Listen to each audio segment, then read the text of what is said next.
Shalom saudara, mari kita sama-sama belajar tentang hal keikhlasan. Saudara, berbicara tentang keikhlasan, yaitu kita berbicara tentang kerelaan, kita berbicara tentang ketulusan. Ingat, kita harus benar-benar siap dibentuk oleh Tuhan.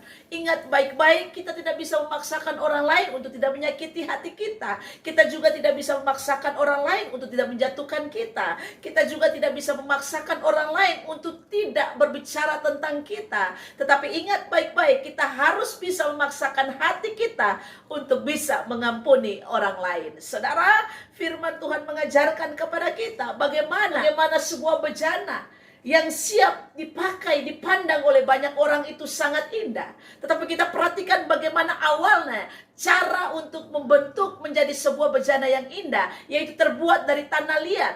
Ingat baik-baik, tanah liat itu diambil, dicampur pakai air, lalu diinjak-injak. Lalu diperhatikan oleh tukang periuk, kalau masih ada gelembung-gelembung pasti diinjak kembali. Supaya apa? Supaya campurannya menjadi padat. Sehingga ketika dijemur, dibakar, ketika kena benturan apapun, ia tidak akan gampang untuk rapuh. Karena apa? Dalamnya benar-benar kuat dan kokoh. Begitu juga di dalam kehidupan saudara dan saya. Tuhan mau membentuk kita bukan dari luar. Bukan saya dari luar kita dipandang hebat, IQ kita yang sangat tinggi. Tetapi ingat baik-baik, Tuhan mau supaya kita dibentuk oleh Tuhan dari dalam. Tapi kita harus memiliki hati yang tulus dan ikhlas, merelakan hati kita dibentuk oleh Tuhan. Ingat baik-baik, kalau kita tidak mau dibentuk dari dalam, kita akan gampang kecewa, kita akan gampang untuk kepahitan, kita akan gampang untuk mundur dalam pekerjaan, dalam bisnis, dalam pelayanan. Karena apa?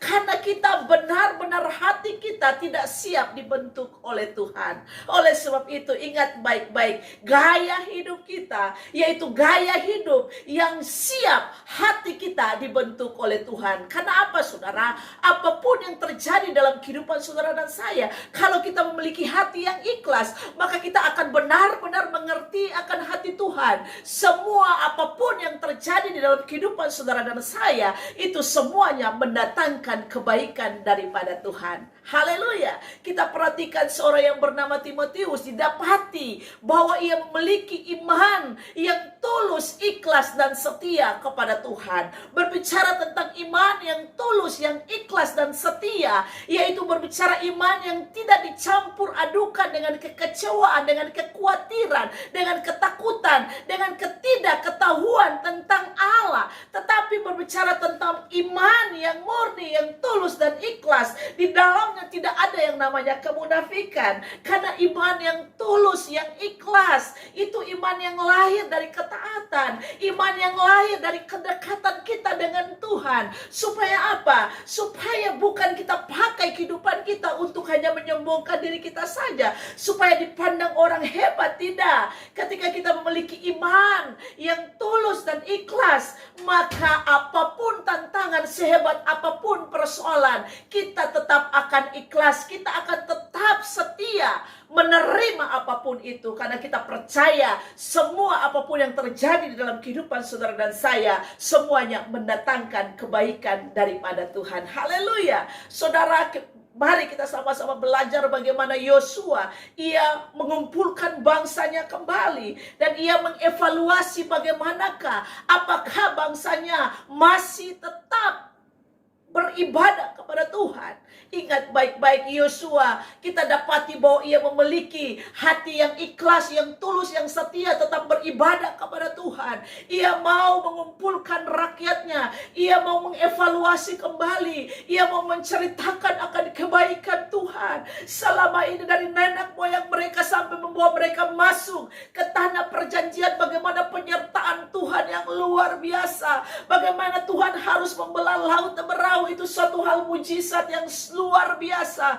Bagaimana Tuhan harus menurunkan roti mana dari sorga, ini sesuatu hal yang luar biasa, yang harus juga saudara dan saya ketahui. Bagaimana Tuhan membawa mereka ke padang gurun, sesuatu yang tidak bisa mereka tanam, sesuatu yang tidak bisa menghasilkan apa-apa, tapi Tuhan sanggup untuk apa? Tuhan sanggup untuk memelihara kehidupan dan menyertai mereka. Begitu juga dalam kehidupan saudara dan saya. Ketika kita tetap setia kepada Tuhan, Tuhan.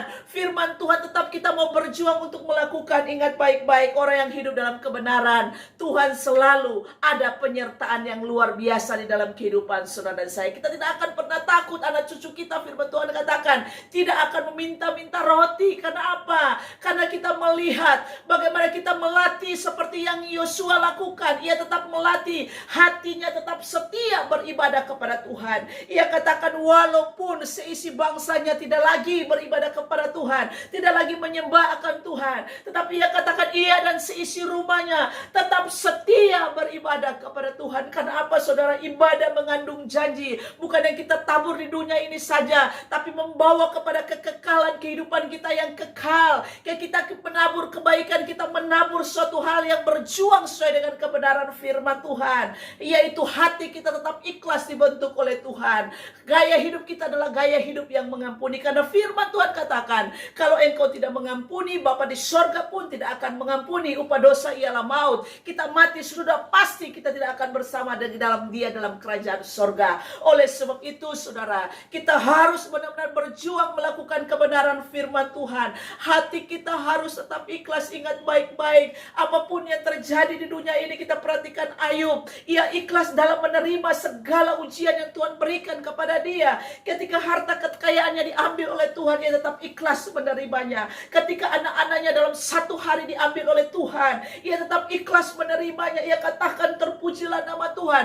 Engkau yang memberi, engkau yang mengambil, sekali lagi terpujilah nama Tuhan. Oleh sebab itu, gaya hidup saudara dan saya juga harus gaya hidup yang ikhlas. Apapun yang terjadi, yang menimpa kehidupan saudara dan saya, ingat, kita harus memiliki hati yang tulus dan ikhlas dibentuk oleh Tuhan. Supaya apa? Seperti Timotius dimanapun ia berada, ingat baik-baik, walaupun orang mengatakan ia masih muda dipandang sebelah mata, tetapi ketika ia memiliki hati yang tulus dan ikhlas, dimanapun ia berada dalam pelayanannya, ia tetap menerima di segala keadaan apapun. Ingat baik-baik, kalau kita memiliki hati yang tulus dan ikhlas, dimanapun kita berada, kita tidak akan pernah takut, tidak akan gampang untuk kecewa, kita tidak akan gampang untuk mundur. Karena seberat apapun tantangan, kita akan tetap siap di dalam segala keadaan apapun. Karena apa? Karena kita memiliki hati yang tulus dan ikhlas yang siap dibentuk oleh Tuhan.